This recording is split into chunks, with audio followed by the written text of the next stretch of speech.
ధనుర్మాసం గురించి బ్రహ్మదేవుడు స్వయంగా నారద మహర్షికి మొదటగా వివరించినట్లు పురాణ కథనమండి.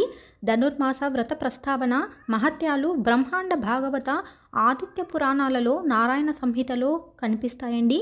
వ్రతం చేయాలనుకునేవారు బంగారం లేదా వెండి లేకపోయినట్లయితే శక్తి మేరకు పంచలోహాలతో కానీ రాగితో కానీ శ్రీ మహావిష్ణువు విగ్రహాన్ని తయారు చేయించుకుని పూజాపీఠం పైన ప్రతిష్ఠించుకోవాలండి.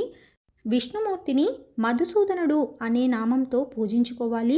ప్రతిరోజు సూర్యోదయానికంటే 5 గడియలు ముందుగా నిద్రలేచి కాలకృత్యాలను పూర్తి చేసుకొని తలస్నానం చేసి నిత్య పూజలు సంధ్యావందనాలు ముగించి తరువాత ధనుర్మాస వ్రతాన్ని ఆచరించాలండి. మార్గలి తింగల్ మార్గశీర్షం మంచి మాసం, ఫలమును ఇచ్చే మాసం. అలాంటి 12 మాసాలు మనకు ఒక సంవత్సరం అయితే అది దేవతలకు ఒక రోజు అంటారండి.